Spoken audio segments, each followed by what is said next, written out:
digital TCG that's very similar to Magic. It uses the digital design space to reduce variance in a lot of nice ways. So one of the ways Hex reduces variance in a really elegant manner is it uses a modified hypergeometric distribution to select the opening hands that you have in the game. And basically what that means is it removes the 10% most resource light hands and 5% most resource dense hands from everyone's deck. So basically everyone just mulligans less in Hex. There's less games where, like, you look at your opening 7 and there's one land in it and you're like, well, I have to mulligan this. There's a fatty boom boom.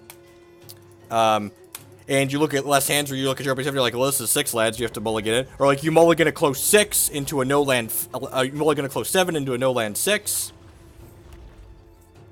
So, Hex's resource system is kind of interesting.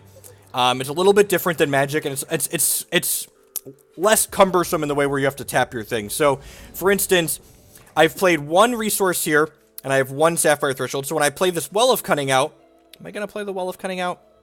I might be a liar. I'm going to play the Primal Prism here, actually. So Primal Prism lets me choose either I get a color or I get a charge. So what charges do is normal resources, when you play them, they always give you a charge. And what charges do towards our champion power, you can see my opponent and I each have different portraits. These aren't just cosmetic for the game. My champion, for every 3 resources I play, I get to draw a card and then discard a card from my hand. So basically my champion enables my Reanimator strategy. So next turn, I'll be able to draw a card and discard a card with my Blue Sparrow to put my giant 7-drop into my discard pile. And then my Mordrim's Gift is going to be able to return my giant 7-drop from my discard pile to play. My opponent's champion actually has to do with their crypt as well. For 4 charges, they get to take a troop that costs 2 or less and put it from their discard pile back into their hand.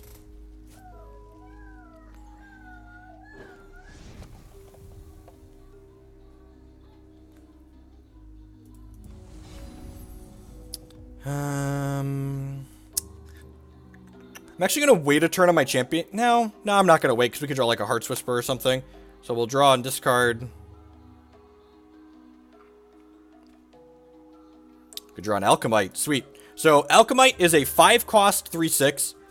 Then whenever it attacks, we draw a card. And we can discard a card from our hand to revert this and put it back into our hand. It also has a mechanic called Frost Form, where we can put this into play for just 3 resources, but instead of being a 3/6, it becomes a brittle version of itself and is a 3/1. This card basically generates card advantage, it's a discard outlet for our fatties, and it's difficult to kill because my opponent goes to kill it, I can discard a card from my hand to bring it back. So if they point a removal spell this way, they're going to be very sad.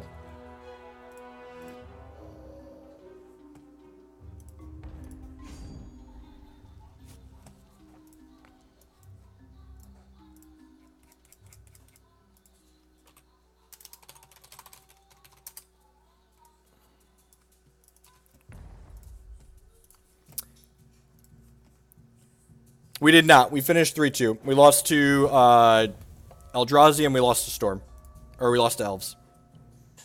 Banks has rotated out of Standard, so the champions are linked to particular sets. So when sets rotate out of Standard, the champions that go with them also rotate out.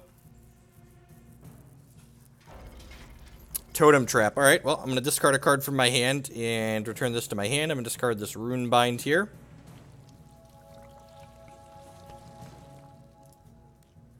So they don't get to kill my dork. If you're a competitive player like myself, Hex has a really great tournament scene. They do 2 $1,000 cash tournaments every single weekend. On Saturday, there's a constructed tournament. That is a $7 entry fee, and on Sunday they have a sealed tournament that has a $15 entry fee that also includes the 6 packs that you get to play with. Unlike a lot of the digital card games out there, Hex isn't some giant cash grab where they're just trying to get you vomit money in and then they're going to stop making sets later on. Hex is a full buy, sell, trade secondary market, so if you buy into a deck, you can sell back out of it later, or you can trade it into a different deck without having to like grind down your cards for like 1/4 of what you paid for them. I hate the whole dust and grinding thing. It's so miserable. I'm going to play this out, get a blood threshold here.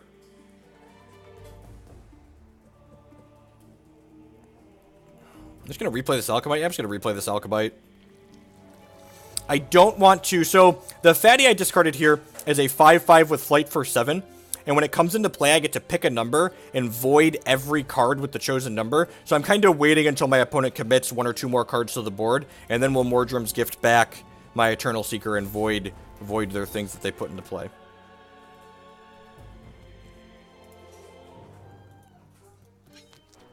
Canyon Runner, sure.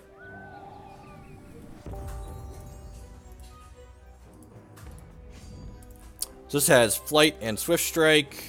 There's a 5/5, so we're probably going to bring back my Eternal Seeker on that guy.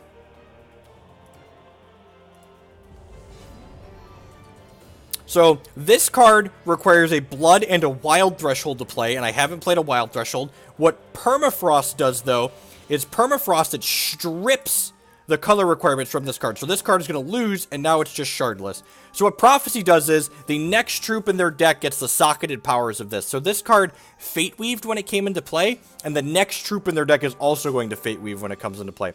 There is interaction. As you can see, this card is a quick action. A quick action you can play at any time when you have priority. So Hex is a full priority-based system similar to Magic. So what Rotten Rancor does is, in addition to returning the troop from my discard pile to play, it's also going to fight one of their troops. So this is going to come back into play and kill their 1/1. And then this is going to pick 4 and void their 4-drop. I'm going to go ahead and attack with this, draw a card. Aegilis is one of our other awesome fatties that we like to reanimate. Hallowed Ace! With the 15-month resubscription. Thanks for the continued support, I do appreciate it. Hex hype indeed. So Aegilis is an 8/8 for 9 that gives us and other cards we control invincible, so they can't take damage. I'm going to Decree of Banishing my Seeker here. So I have two good articles for people that are interested in coming to Hex for Magic. So this is my how-to Hex article. It kind of talks about some of the things that Hex does different from Magic, and it gives you a rundown of like how to buy cards and how to find different events and stuff to play on like that. And then this, if you want to just jump into playing constructed events, has a list of budget Hex constructed decks.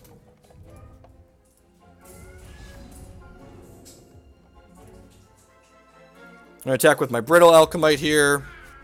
Because I want to discard this Aegilis from my hand anyways.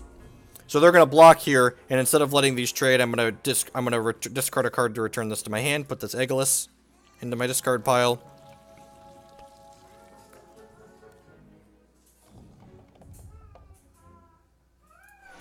Yeah, Declan does it to Jake all the time. Jake's not a Fed. And now I'm going to play this out as just a 3/6 here.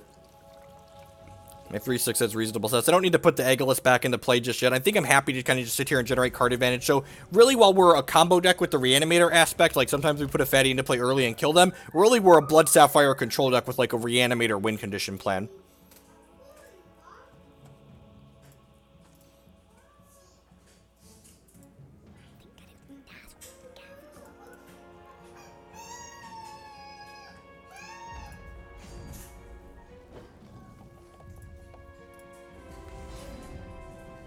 Wither Engaged lets me look at their hand and take a non-troop, non-resource out of it.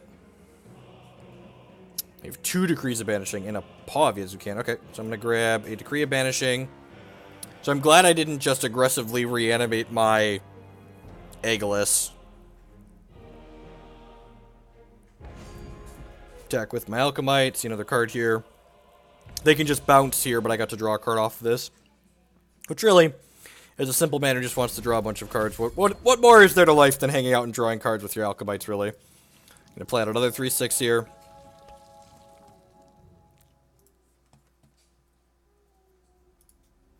That reminds me, I'm still not quite used to this whole fiber internet thing. I can get my Tron video uploading while we're still streaming, because my pipe is big enough to do that now. God bless giant pipes. Get that uploading and processing. Exactly, Ace. So this card, every time they conscript a troop, it gets +1/+1, and they can choose to give it Crush, Life Drain, Spell Shield, or Steadfast. So this card example conscript something. When it comes into play, it creates a random troop with cost 4. That's where the Spring Litter Disciple came from. You see when I mouse over it, it draws an arrow. Probably going to Transmogrifade this.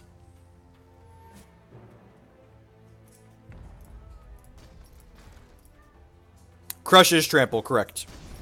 It's funny, I don't even technically have gigabit internet. I only have 500 down, 100 up. And the wireless I'm on actually only gets 95 Mbps per second. But, like, 95 Mbps per second is plenty. Like, I don't need more than that. I'm gonna go to attack with both of these, draw some cards.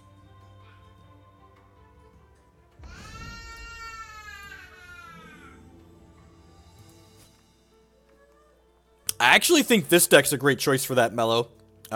This deck or the Turbo Psychic Ascension deck that I've played with a little bit on stream, I think that deck's also a reasonable choice for that type of strategy. I'm gonna go ahead and theorize here, draw 2, discard 1.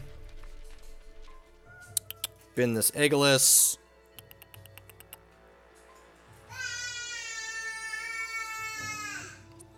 How do I make it rain Hoogle bits into the cup? I think that's something I have to enable. The lawsuit against Hex was settled out of court. We don't know all the details of the lawsuit. They, like, changed the names of some of the cards in the game, but we don't know what happened other than that. They did settle it. And again, just, like, some people point to the lawsuit and are like, well, Hex copied Magic, that's why they got sued. And it's like, large companies like Wizards of the Coast use their lawyers to bully smaller companies that could be their competition all of the time. It's actually funny. One of the results to come out of the lawsuit was the changing of health totals. So you'll notice none of the champions in Hex have 20 starting health, which is actually great because, like, now the champions having varying starting health is actually, like, good for the game because, like, there's strategy in picking your champion based on the starting health total that it has.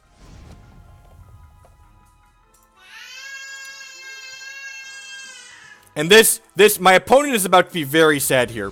So this Decree of Banishing voided an Eternal Seeker.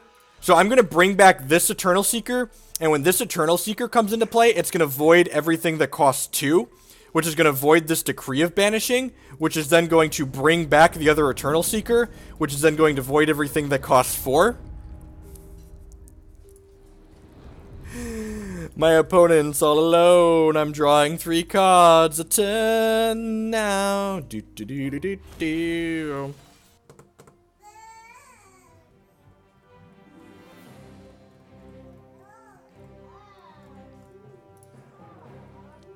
Alright, how am I sideboarding here? Exarch, I think it's probably pretty good as a 1-3 with lethal, so it just, like, comes down early and gets to block my opponent's stuff. I think this matchup's actually a little bit hard for us because they can kill, they have like, tools to kill our Aegilises.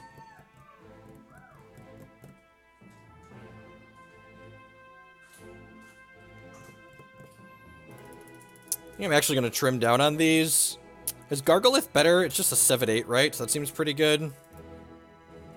Trim this into the unknown because it's kind of slow and clunky. I think these Alchemites are actually okay.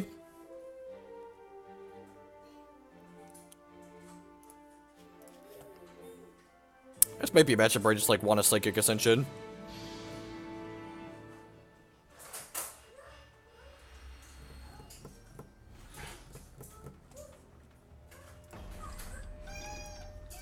And then, like, again, showing examples of, like, companies using ways to, like, bully people. Like, on one side, WotC sued Hex over similarities, and on the other side of the coin, WotC is literally working with Direwolf Digital to work on digital products, and, like, Direwolf makes Eternal, which is arguably as similar to Magic as Hex is.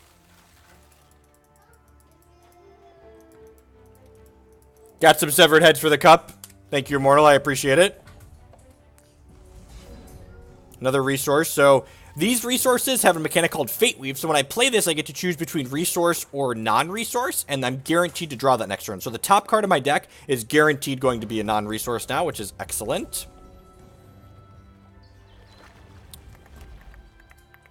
Quite good. Ip, cheerio. Card's Dance. That card's actually kind of scary. So this card says, whenever my opponent conscripts a troop, all of their troops in play and in their hand get +1/+1 permanently.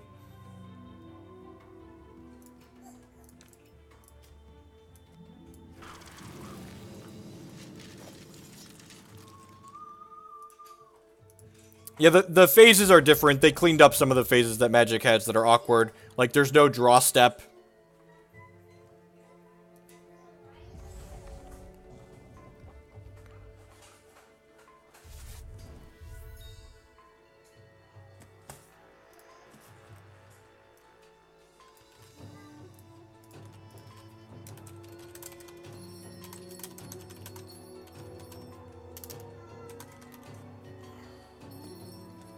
Another Sacred Stance. That's... Yep, so now whenever they conscript, everything's getting +2/+2. It's a lot of damages.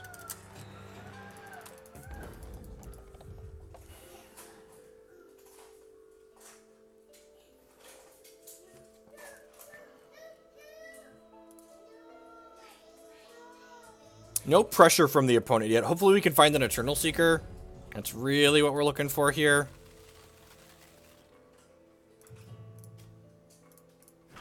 Got another Exarch of the Egg here, so our defenses. So we got answers to the first couple things. Transmogrifade and Runebind help us clean up stuff a little bit too. So one of the things that you want to do when you're playing this Reanimator deck is you want to be kind of conservative with your champion power, because remember, our champion power is our primary way to get troops into our crypt, so we can reanimate them later. So our champion power here, we want to wait until I have something like that in my hand. I'm going to go ahead and gain a charge with this. And I'm actually, am I going to wait a turn on this? Yep, Skull is lethal, which is Death Touch. They die when they take damage. Do I want to wait a turn on this? Nah, probably not. I could draw Arcane Focus or Withering Gaze here that I'd want to play. So next turn we'll get to Mordrum's Gift, the Eternal Seeker back out, which will clean up these Sacred Stones nicely.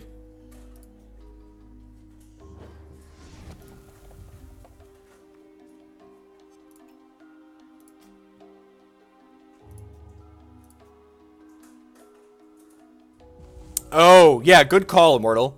So if I would have looted first, I could have hit Untap Shard and then, or Non-Slow Shard and then gifted this turn. We didn't get punished for my sequencing mistake, but you are correct. I could have waited on that and hit the champ power before I played it. Our sequence would have ended up being the same because of what we drawn, but I didn't give myself the opportunity to do that. So actually, here's something kind of interesting. So Seeker's effect is symmetrical. So I think I'm actually going to wait on this. I'm going to be a little bit greedy and like trade, get some value here, I think, and like keep pressuring their life total a little bit. They're not really doing anything on the other side of the table.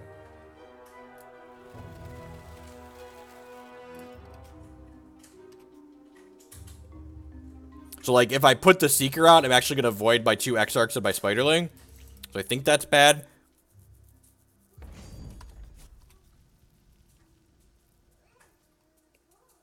I feel like as the game goes long, I'm a pretty strong favorite to win most of the time, so I'm just going to be a little bit, just like, wait. I'm also, like, attacking them for 3 a turn here, so, like, you know, details.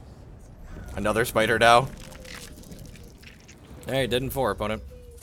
I can also, it also just might be, like, that I'm just going to, like, pound through with these guys, and then, like, whip the Seeker into play to hit the, that's a Withering Gaze. Alright, let's attack first.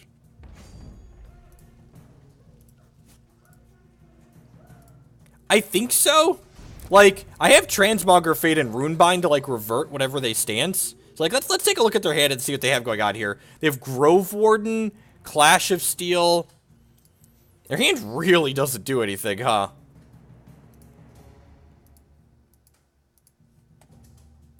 I'm gonna take this Clash of Steel out of their hand. You want to bring one of my guys to justice, that's fine. Ooh, Gargolith is good. That's...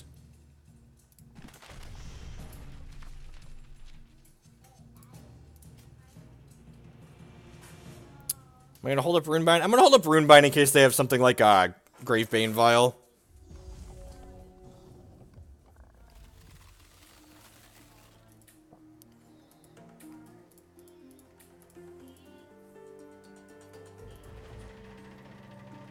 Sure. And we know all the cards in their hand right now, right? I'm going to wait and see if we draw Permafrost. Because if we draw Permafrost, we can Rancor and kill this.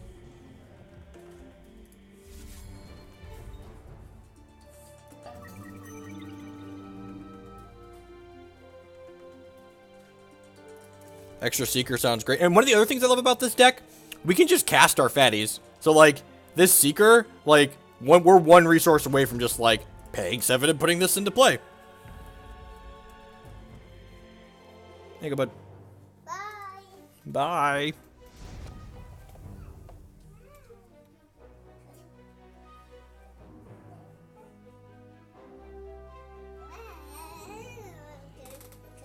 So, post-combat, I'm going to go ahead and Transmogrifade this to start.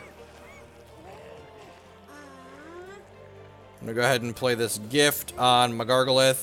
It's going, Jake. It's going. Now my dorks have Spell Shield. You want a different show? Yeah. Which one you want? You want Oso? Yeah. Okay.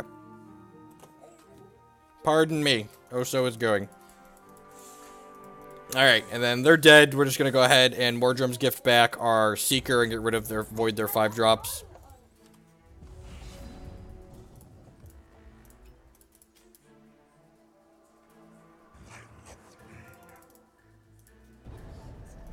Deck for lethal.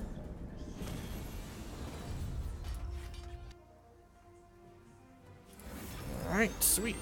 To 7 on the ladder. So Hex's constructed ladder is completely free to play. If you have a deck, you can just queue on in. Their ladder seasons last 2 months long. At the end of every ladder season, what's the word I'm looking for? At the end of every ladder season, the top 64 players on their constructed ladder and their limited ladder get invited to the Cosmic Crown Showdown, which is a $5,000 cash tournament to play from the comfort of your own home with no entry fee, once you qualified for it. Thanks everyone for hanging out here today. Kicked off with some Magic the Gathering, and now we're playing some Hex Shards of Fate. We appreciate everyone hanging out. Thanks for the subs and resubs we had this morning.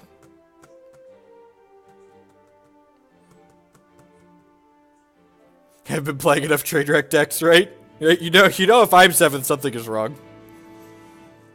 Normally we dick around a little bit more than that. We are getting late into the season, right? Though, so like I don't know how much room I have to give in terms of the ladder. So I have been playing a little bit better. We played a big Bombus Brew yesterday, but like a lot of these decks I've been playing are mostly tier 1 decks, right? Like the Reanimator deck, and like we have the $1,000 cash tournaments on Saturdays now. So like I really want to mostly play decks that I think I could reasonably play there. I think.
Go first. Opponent's also playing Blue Sparrow, so could be a mirror match. Also could be playing the Storm deck.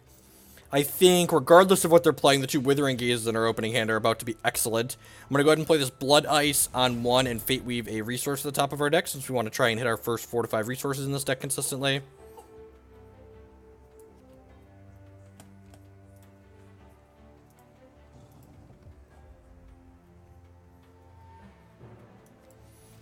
The best piece of advice I can give, Ghostly Flow, is just...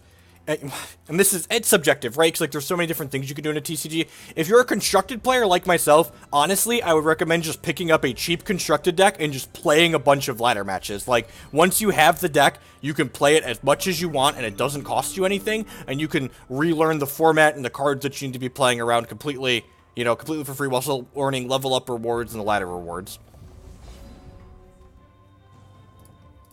Withering Gaze them. Find out if it's the mirror, if they're playing the Escalate deck. They're playing a Brew. Okay, so Hogarth the Mad, and copies of Conceal. Interesting. Alright, Huh.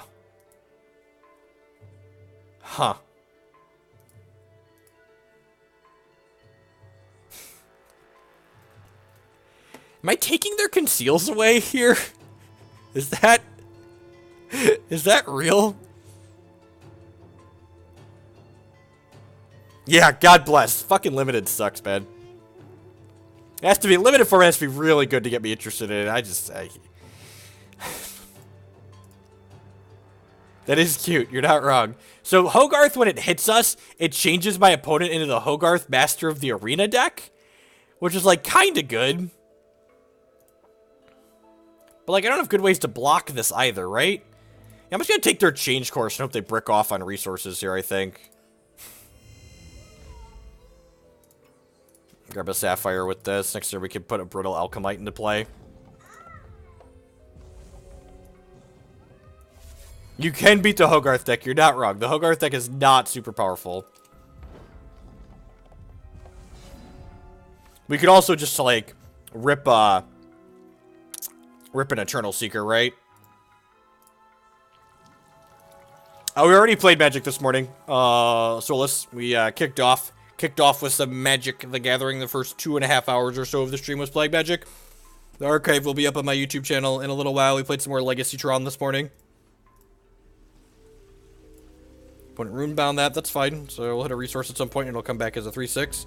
It'll come back bigger and stronger than before.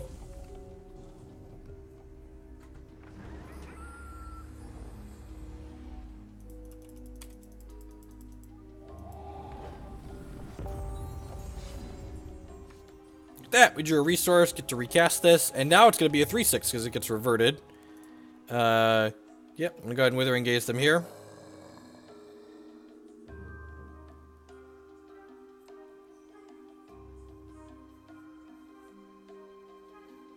Alchemite can block Hogarth a lot. We're Runebinding my Withering Gaze.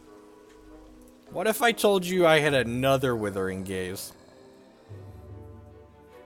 Deep Freeze. Let me take that one away. Again, just like, want this to have time to generate card advantage here. This just got played this turn. Again, I'm going to be conservative on my champion power here. Also, the longer we wait on our champion power, the more likely we are to have control over when this comes off. Because, like, I really don't want to take a Conceal out of their hand, I don't think. They're probably binning a Conceal here, in fact, right? Yep.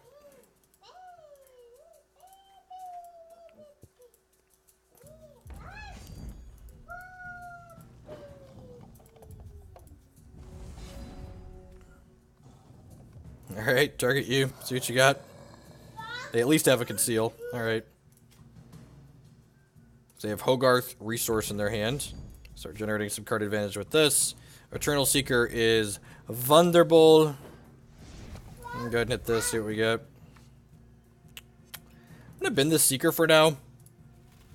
We're a little bit ways off casting it. Put a random non-resource stuff by deck. I think we're gonna wait on the Seeker until they flip the Hogarth into play. When they flip the Hogarth out, we'll Mordrum's Gift it back and void their Hogarth. Good quality plan there.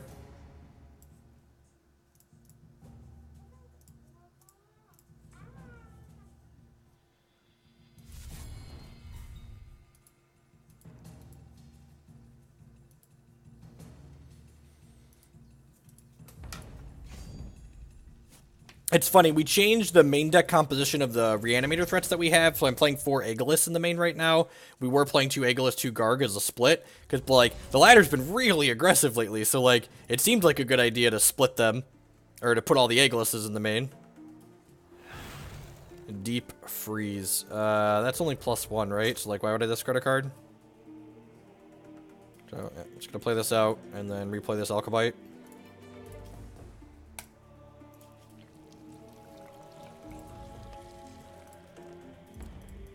Kind of want to make that resource drop anyways. Oh yeah, what did they bin from Change Course? Looks like they binned a resource in the Thunderfield Seer. Alchemite's okay. The problem is, like, the decks it's really good against tend to have a lot of removal in it, so, like, a lot of the times it's just, like, this awkward looting effect. I think it's really good in this deck just because, like, it's another discard outlet for us, but, like, if we didn't need another discard outlet, it wouldn't be terribly fantastic. I do. Hogarth costs 6, actually.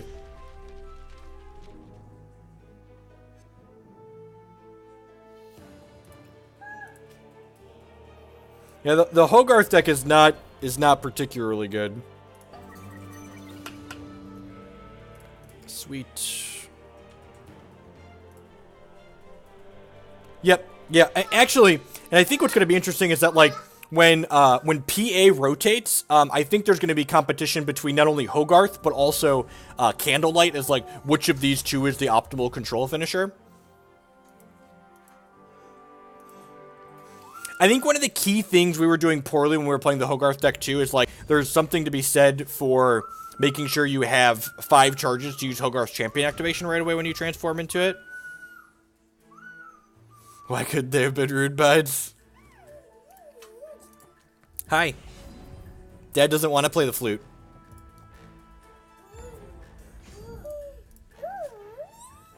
Dad doesn't want to play the flute. Thank you for offering, though.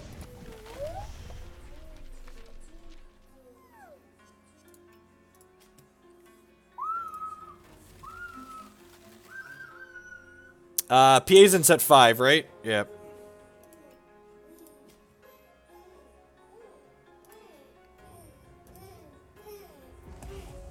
So it's not rotating for a little while. So it's gonna be another year before that one's out.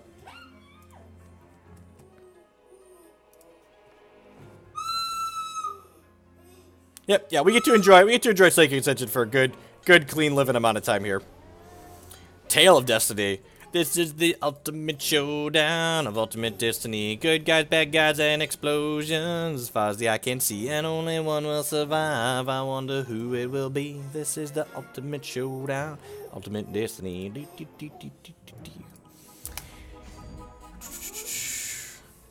If you prefer something more brassy. And like, our opponent's not dead yet, but like, we've been drawing 2 cards a turn for a while now. This game has like effectively been over for a good clean bit here. I'm actually gonna bin this Transmog rather than a resource because our charges and resources seem fine.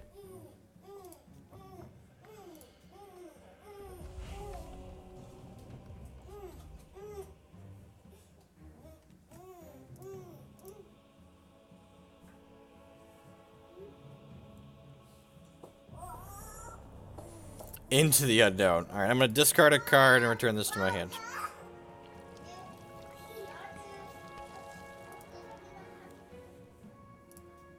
You have successfully taken my Alchemite off the table, opponent.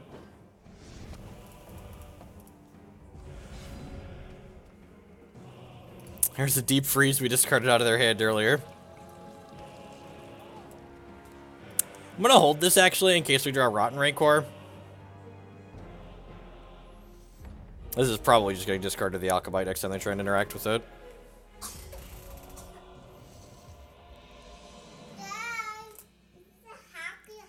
You have a bowl on your head? And these Runebind should mean that even when they stick to Hogarth, whatever amount of protection they have for it is not going to be enough.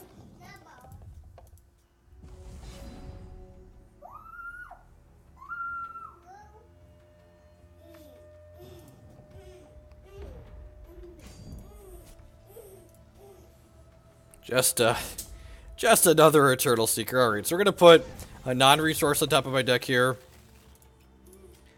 And I'm just gonna play this out. Avoid your Thunderfield Seer. Just an embarrassment of riches on our side of the table.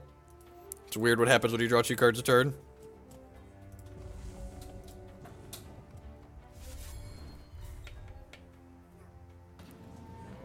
You have a Hogarth, friend. What if I told you you were dead regardless?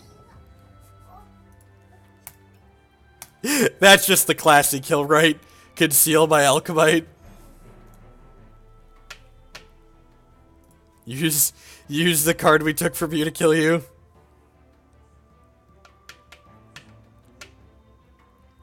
So the Withering Gazes that we played earlier, in addition to taking the card out of my opponent's hand, it puts them in our deck. That's why we drew their Deep Freeze and their Conceal.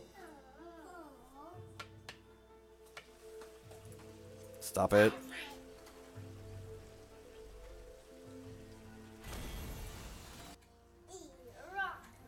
Alright, so Aegilis seems pretty bad against a control deck. Gargolith seems excellent. Psychic Ascension is very good. Alchemite is fine. Transmogrifade seems pretty awful. Into the Unknown doesn't seem like it has any targets either. Am I just like boarding? Oh, Exarch of the Egg blocks Hogarth if they don't conceal it. Yeah, Exarch actually seems great. Perfect, look at that. Easy in, easy out. It's almost like we planned for the Mono Sapphire Hogarth matchup. Just like we drew it up, ladies and gentlemen. Just like we drew it up.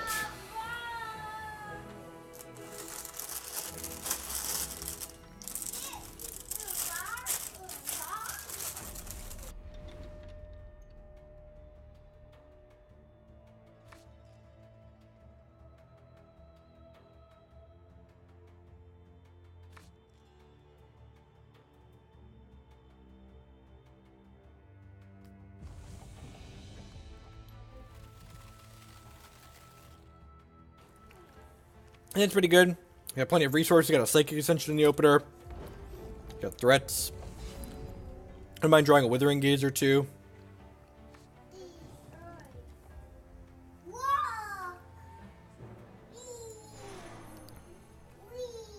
Hogarth Sleeve?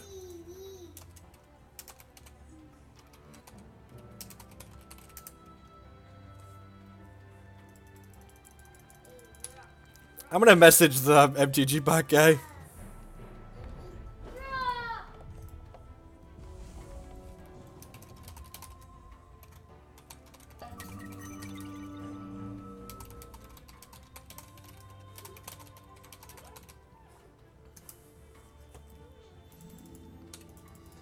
You're not spending as much money on the decks. I know it's like the most efficient card for interacting with your opponents, but what would your replacement be?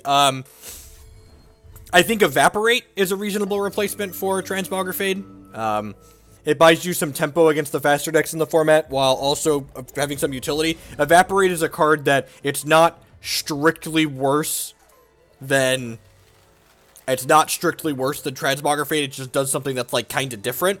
That was probably greedy. I'm probably supposed to put a resource on top of my deck since I have a Psychic Ascension in my hand. Just, like, guarantee all of our resource drops from now until forever. Probably true.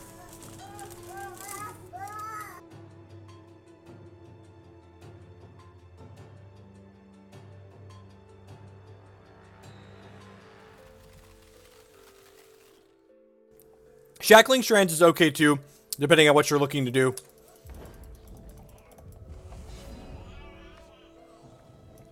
Magic could pick up.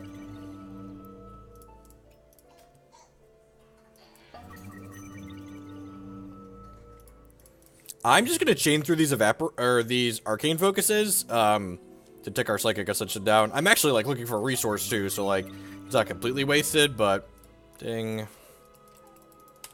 Like, taking that down to 12 was not unreasonable.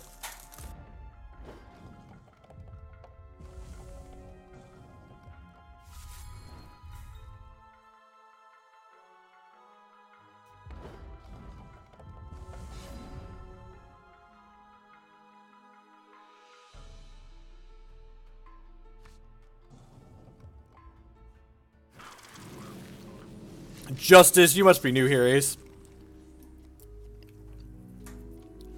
So Exarch of the Egg, you saw it light up there when it comes into play. Whenever Exarch of the Egg or another Venant enters play under our control, it puts 2 eggs in our opponent's deck. So when the second Exarch enters here, they both glow and they put 4 eggs in our opponent's deck.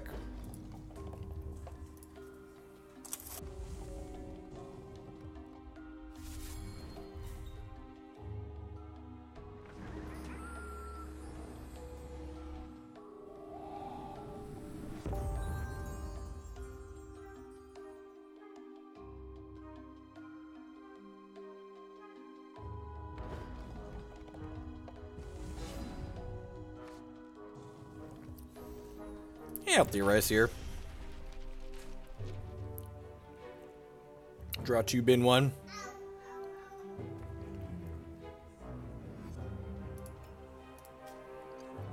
I'm gonna bin that. If I need to bin the Seeker later, I can. I'm actually just gonna stack a resource on top of my deck here, though. I think that's fine. I think we're probably the aggressive deck of this matchup, so let's try and get them dead.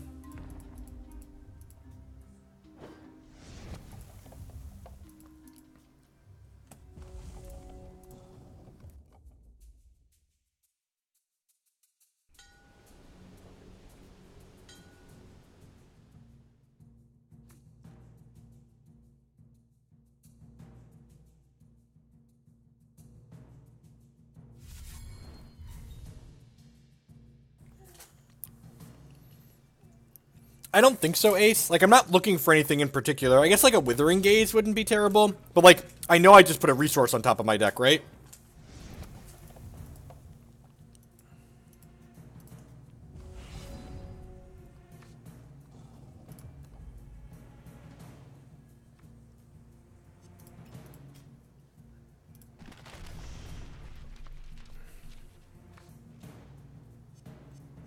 Huh.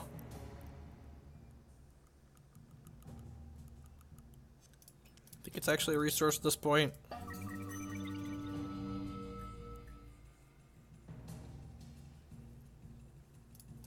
Heart's Whisper is great.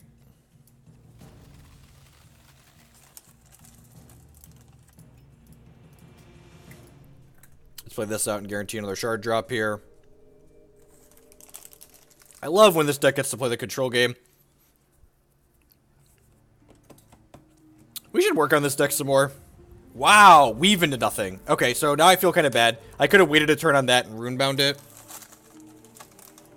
I guess that means they're not going to be... I'm going to attack with just one of these just in case there's something weird to give their Hogarth speed.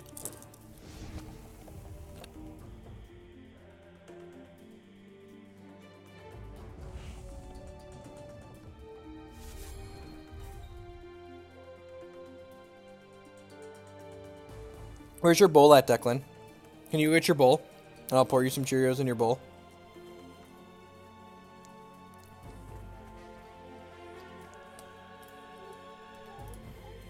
Get your bowl, dude. Go get the bowl.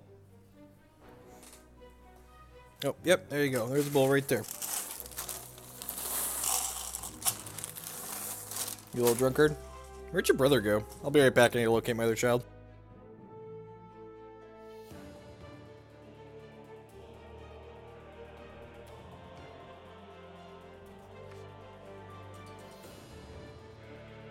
Hex is going swell. A lot of sweet decks to pick from.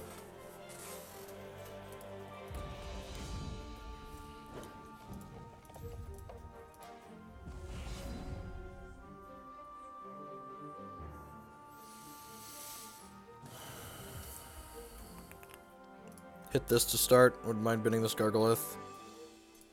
Another Exarch of the Egg. Huh. Sure. This one put 6 eggs into their deck. So there are 50 cards in their deck, and 12 of them are spider eggs. Let's keep poking away here, I guess. There might have been merit to playing the Alchemite that turn. I mean, Cheerios are the bomb diggity, huh, guys? Bomb diggity. Yeah, I think this might be my favorite format to date. Whoa, talk about spooder eggs. We got spooder eggs, spooder eggs, spooder eggs, spooder eggs, spooders, spooder eggs. I got those silly spooder eggs. Yep, get your loot on over there, opponent.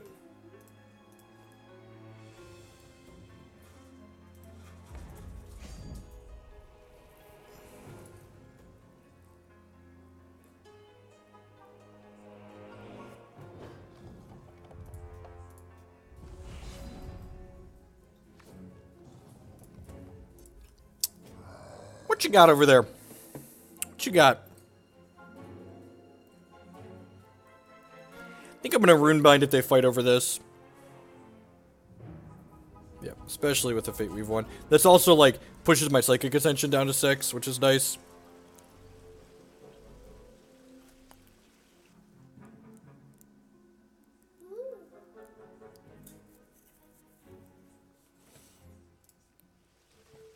Runebind, my Runebind, sure.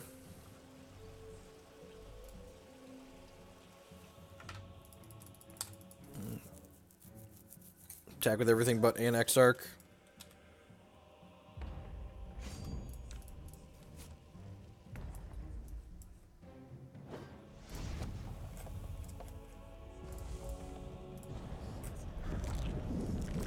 Some more eggs. Eggs and eggs and eggs.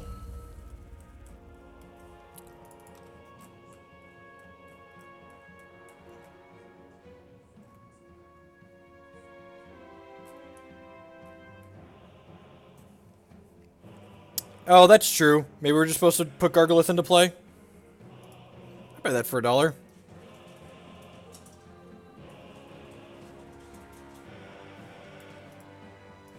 The Venom deck, right?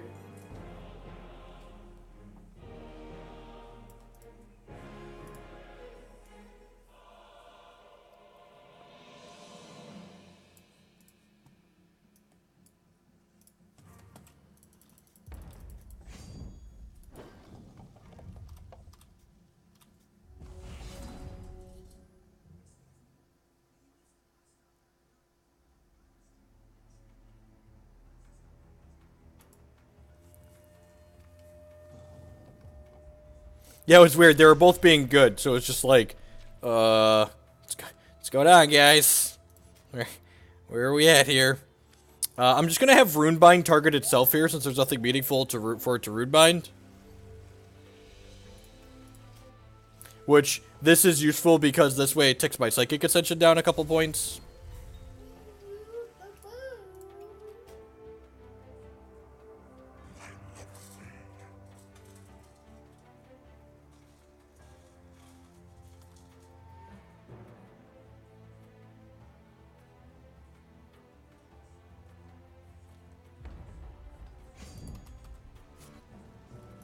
Alright, Spider Smash. The old vetted aggro deck here.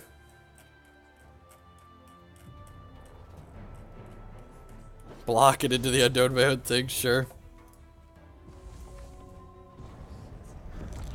More spootery goodness. Not even a Dread End saves them here.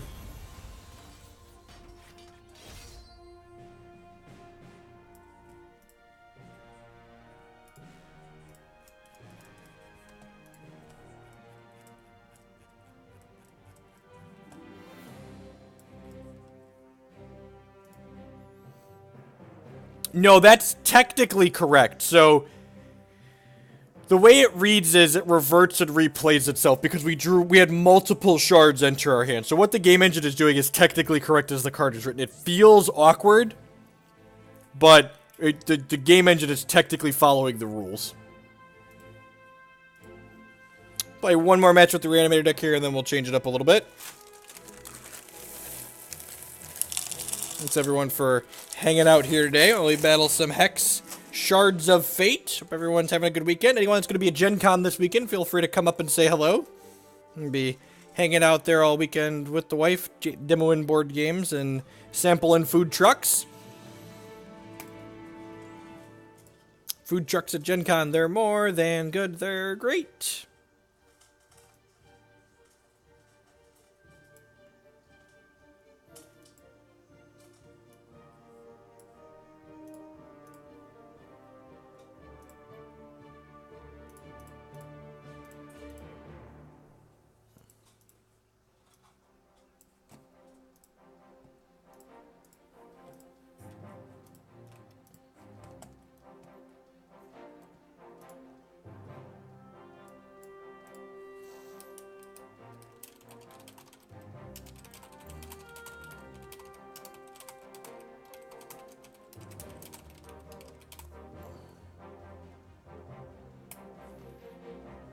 No, not really, Z. My, Christy's really big into the board game, so we're mostly going for her. I'm the tag-along for Gen Con weekend, so. In fact, I might try and talk her into letting me play the Hex Bash on Saturday. So I would kind of like to play the Hex Bash and bring a laptop with me and play that.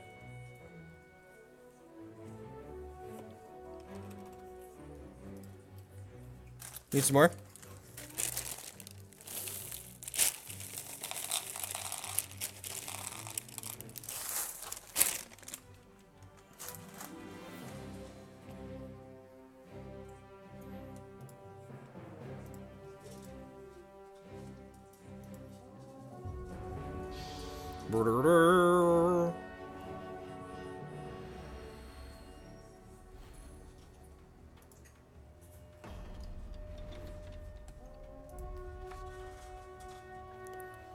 What is playing Renner? God, just mono matchups where we want the Gargulus today.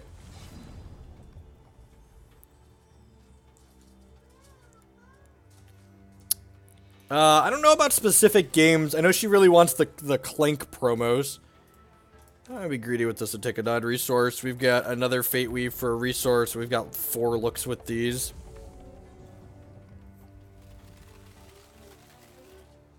Peace, Squishy. Thanks for hanging out. Diamond Blood Renner. So Renner, for those that champion doesn't see a ton of play, it's 5 charges. Put the top card of each opposing champion's deck from the top of their deck into your hand, and then they become the thresholds for them to be able to play it.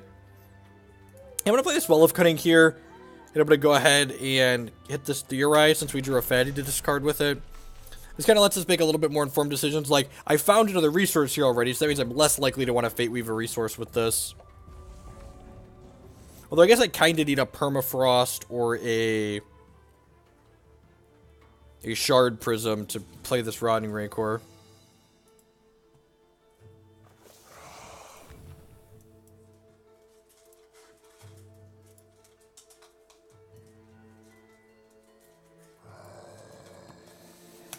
Main deck Gaze is really good.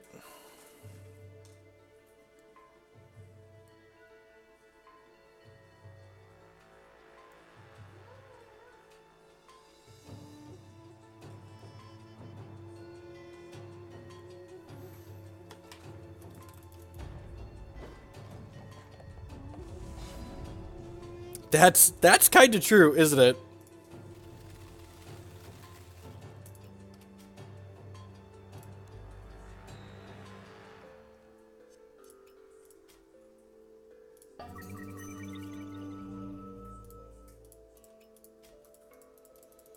Again, like, if this was a Gargolith here, they probably wouldn't be able to win the game.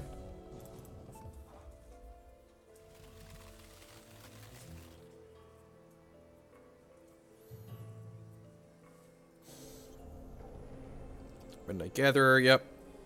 Just gonna go ahead and transmog this dork. Am I? Nah, I'm just gonna Seeker it. Just put our threat into play. Hero Fall's gonna feel really bad.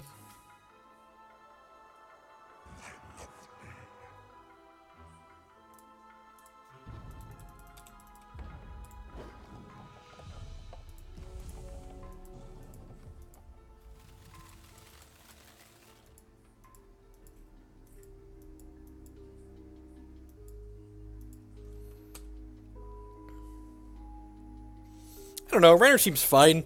It's like 5 charges, draw a card, basically. I really don't want to muck through this game 1. I'm just gonna concede and move on to the next game where we can have better tools in our deck. They can't beat Gargolith and they don't beat Psychic Ascension. Into the Unknown's probably not very good. Alchemite is fantastic. Is Withering Gaze good? I guess I really don't care about the removal that much post-board. I may care a little bit. I'm gonna leave 2. I probably don't want to draw 2 of these. Drawing 1's probably fine. Leave an Into the Unknown in case they have Vampire Princess or something like that.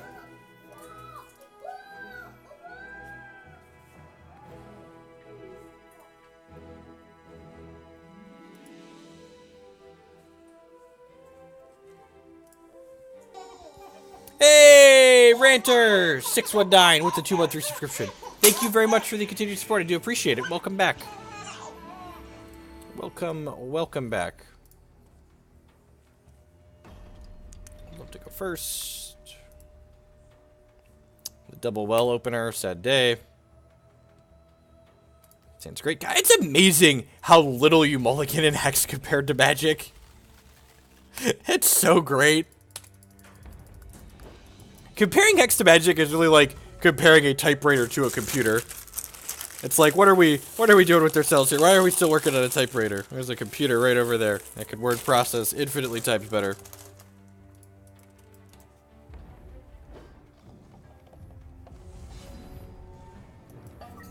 Looking for a resource. That sucks. I'm actually going to Permafrost the Heart's Whisper here. Hopefully we don't get Withering Gaze next turn. And so we can guaranteed play this if we draw another resource. Maybe I'm just supposed to do this. Yeah, I'm probably supposed to Permafrost this and do this. So I can stop their gaze before it happens. So they get to gaze my Heart's Whisper. Yeah, that was bad. We're going to draw Sapphire and just hate ourselves. Most of our thresholds make Sapphire anyways. Except for the 1 Blood Ice. Yeah, that was...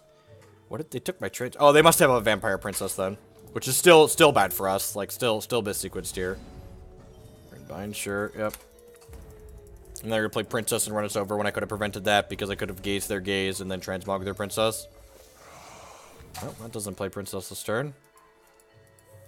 God bless. Zakah. Alright, that's annoying. Runebind that one.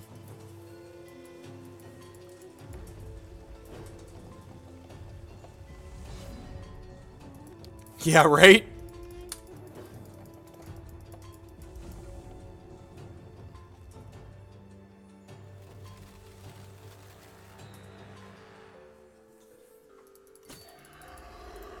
Yep. Feels bad, man. And if we work on a resource here, we'll just call it. Call it. Good beat. Yeah, you know. Sometimes your deck lines up poorly.